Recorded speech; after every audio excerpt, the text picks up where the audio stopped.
Hey everyone, welcome back to my channel. In today's video, I'm gonna review for you this $53 serum tint from Estee Lauder, and it's a Futurist Skin Tint Serum Foundation SPF 20. Here's the packaging itself. It's an all-day color true wear. Even smoothest moisturizers, improve skin over time so you glow with soft radiance. I decided to go with the color 2C3 Fresco, and it's light medium with cool rosy undertones. I personally really like Estee Lauder foundations. This is so far the most expensive foundation they've had, so I have very high hopes and expectations. This skin tint's supposed to give you that ultra natural radiant finish with light coverage. It's sweat proof and humidity proof, 8-hour staying power, all day wear that's non-streaking, non-creasing, non-poring, and stays color true, hydrates and conditions instantly, moisture and the radiance are locked in all day. I'm gonna show you the texture of this skin tint. It does have a dropper. Here is the color and texture itself. The texture is super liquidy, but it is a serum tint, so it's very expected to have the texture. It's supposed to be very lightweight, gives your skin that natural radiance, gives your skin the moisture. So that's why the texture is so liquidy, and you can see that radiance already. If you have oily, very oily, or even combination skin on the oilier side, I don't think this skin tint will work for you. It gives a little too much radiance. You can tone it down with just applying a powder on top of it. But if you have very oily skin, I feel like this will make you look very shiny, not in the good way. If you have very dry skin, combo skin on a drier side, then this could work for you really well. I have mature combo skin. On the summertime, I get pretty oily on my T-zone and the rest of the face stays normal, and then on the winter time, it gets a little drier on the sides and my T-zone not as oily. It says apply liberally and evenly 15 minutes before sun exposure. I do really like the fact that they include SPF 20. That's great. But then it says reapply at least every 2 hours. Well, when I've finished my overall look, I'm not going to be reapplying this product every 2 hours. That's ridiculous, I think, in a way. Even if you're gonna do your no makeup days and just apply this skin tint, I don't know how many of us would be reapplying it every 2 hours, and probably after 8 hours it will give you that cakey look, and I don't even know if that would even work, reapplying it every 2 hours. Let's go ahead and put this skin tint to the test. Let's get into the application process, and then I'll show you the rest of the footage how this skin tint performing throughout the day. I decided to go with the color 2C3 Fresco. Here is the packaging itself. They always on top with the packaging. It does have a dropper. Okay, let me show you the color on my hand first. I like the color. It does have more of that neutral pinkish undertone. That's usually the colors that I go for. Let's go ahead and see it on the face. I don't want to touch the dropper to my face. It's very liquidy formula, so it is more of that serum foundation. Okay, I hope it will oxidize just a little because this is way too light for right now. I'm gonna use my favorite It Cosmetic foundation brush. I'll do half of the face like I usually do, so we can compare one side to the other side. I have more of a combination skin. On the summertime, my T-zone gets pretty oily, and then the rest of the face is normal. And then on the wintertime, when it gets a little bit colder, then my T-zone not as oily, and the rest of the face just a little more on the drier side. I always apply my foundation down my neck area. I just don't want to have this weird line right over here. So I like to blend most of that stuff down my neck. Not too far, but just enough to make it look good.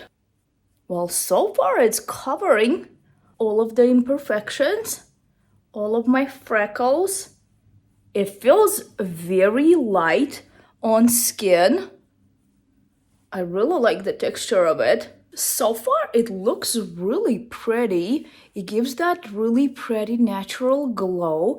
It is maybe a little more on the shiny side, but it is a serum foundation. So I feel like if you have combination skin more on the oily side or oily or very oily skin, this serum foundation will not work for you. It will just accentuate your oiliness even more. But if you have dry, very dry combo skin, more on the drier side, I think it would look really, really pretty. As long as it's not gonna crease in all of my fine lines and wrinkles, I'll be totally fine. And you can tone down the glow and radiance with a little bit of powder on top of it. So we're just gonna see everything. Okay, no makeup. Makeup. I personally really like this side. This glow does not bother me whatsoever. And I know that if I'll apply a little bit of powder, it will look really pretty. So let's go ahead and apply on this side. It's pretty easy to blend it out. It does get tiny bit streaky in certain areas. And it's for sure oxidizing to the color that it's matching my skin tone. Very happy with the shade that I chose. I did go to Ulta physically, so I wasn't purchasing it online this time. Well, here it is. You guys let me know. Do you like more of a radiant foundations? If you do, why? Do you have more of a mature skin and you like the radiance a little more? Do you have really young skin and you love the radiance? I've always preferred more of a radiant foundation. Even when I was a little younger, I like that beautiful natural glow. I don't want to look shiny and super sparkly. That's not something I would go for. That's one of the reasons why I don't really ever use a highlighter. But when overall skin just looks healthy and glowing, I really, really like it.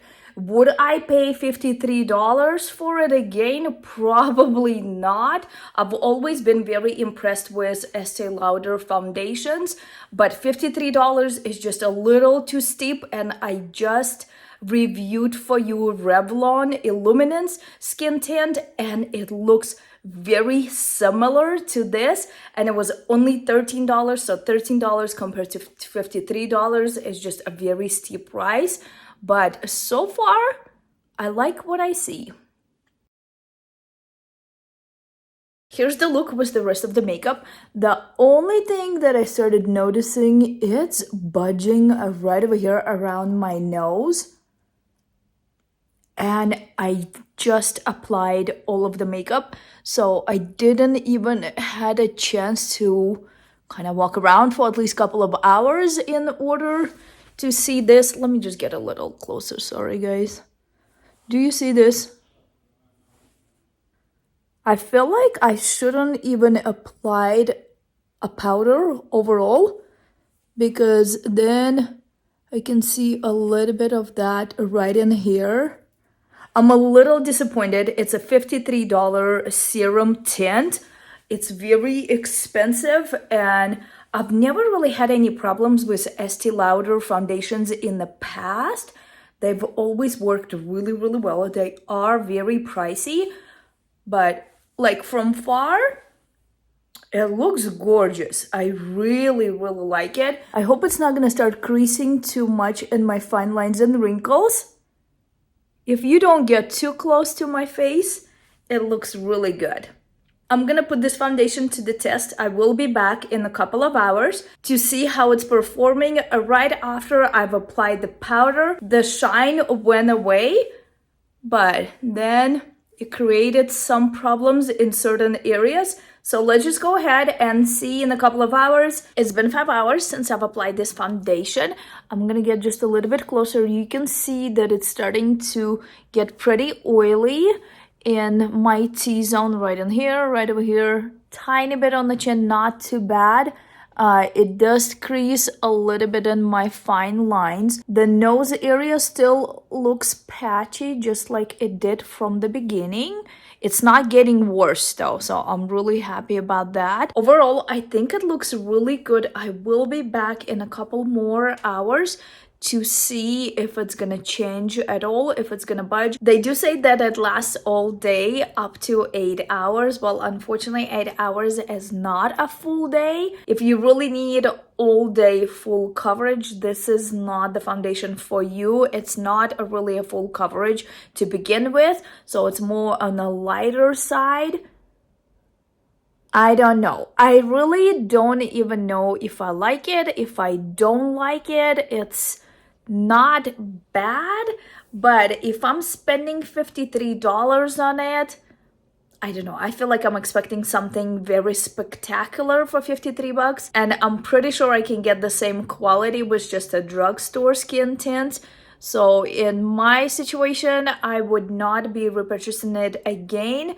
It's not bad, it's just a little too overpriced. A last check-in for today. It's been 9 hours since I've applied this skin tint. It's getting just tiny bit oily, but nothing excessive. It still looks really good. The things that I really liked about this skin tint is very hydrating. It gives this beautiful natural radiance. It does have some great ingredients in it. It does include SPF 20, which is fantastic. The things that I didn't care too much for is after I've applied this skin tint and then when I used my powder, it got a little patchy and kind of dry looking, specifically around the nose and a little bit on my cheeks as well.